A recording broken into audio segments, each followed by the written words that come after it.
Okay, in this video we are going to discuss about what is happening today. One positive change that is available today is that more and more children have started going to school. In the past, the skill of reading and writing was only for a few. Most children learned the work from their families or from their elders. But girls face the even worse situation. In communities that taught sons to read and write, daughters were not allowed to learn alphabets. Slowly and steadily, there came more and more positive changes. The communities that were never learned reading and writing started to send their children to school.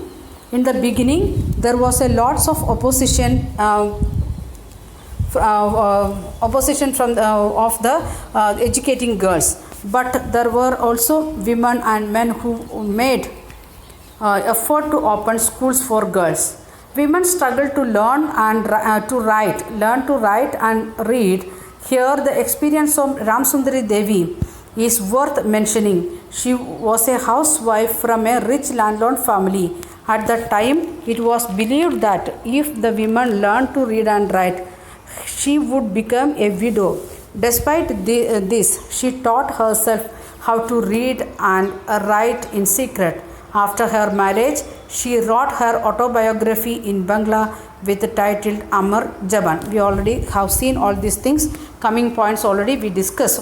Okay, then see how much effort they are taking to study, and what about our condition, how much we are doing.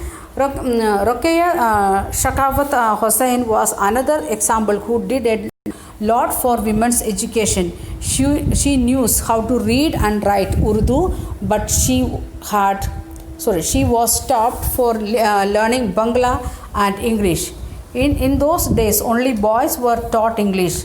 However, she learned to read and write Bangla and English. Afterwards, she became a writer and wrote a remarkable story titled Sultan's Dream in 1905.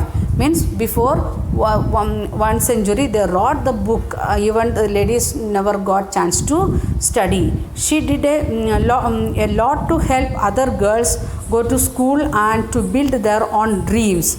In 1910, she started a school for girls in Kolkata, which is still functioning well. After 100 years also, that school is functioning well.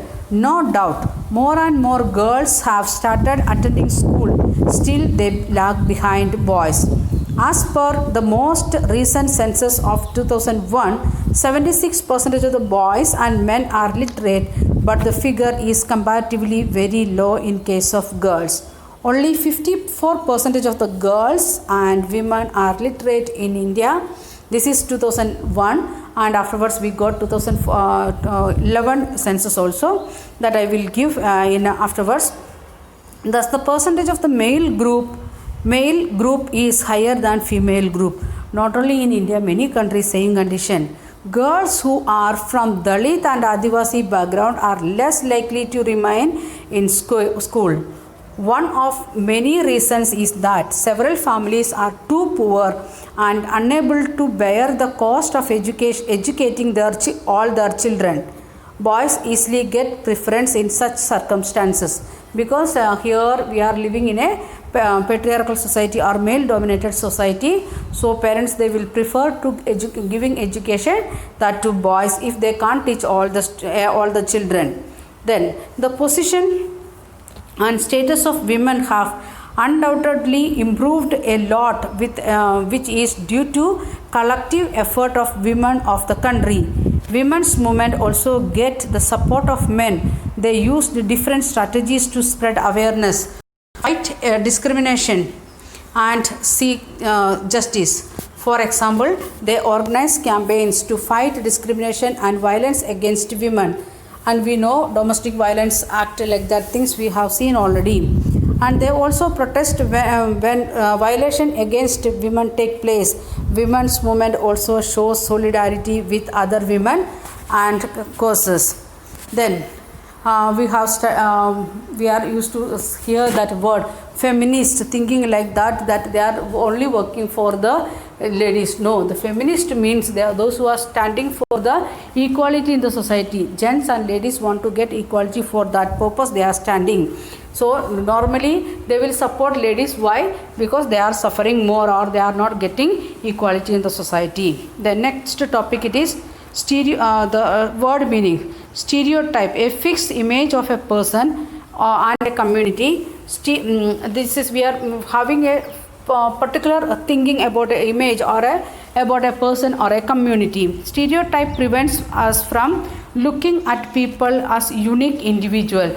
If we are making like that stereotypism in us, for example, 7th standard student of our school, if we are getting like that some stereotypism in the society, what will happen? We won't think like that this is okay, Rahul or Siddharth or Nitin, like that separate individually what is their capacities, what is their capabilities, that we won't think. Instead of that, we will make that group and all of them will be in this particular category. They are from 7th standard, so they are like this. We are making like that groupism or some thinking or attitude about others. Then discrimination, treating people unequally. Then violation, when someone forcefully breaks the law or a rule or openly shows disrespect. We often say that he or she committed a violation. Somebody is when someone forcefully breaks the law, not purposely they are breaking the law, and sometimes the to particular individual or to particular community. We know the religious hostility between different religion here in India. That's why some violations happening, like that situations we know. Then sexual harassment, physical or verbal behavior that is of a sexual nature against a women's wish. We are teasing some of the girls, and or girls are teasing to boys are teasing, like that situation we can say. If it is saying about the particular body feature of that particular person or their behavior, like that things, it is coming in the name of sexual harassment. Okay, we will continue in next video with textbook reading.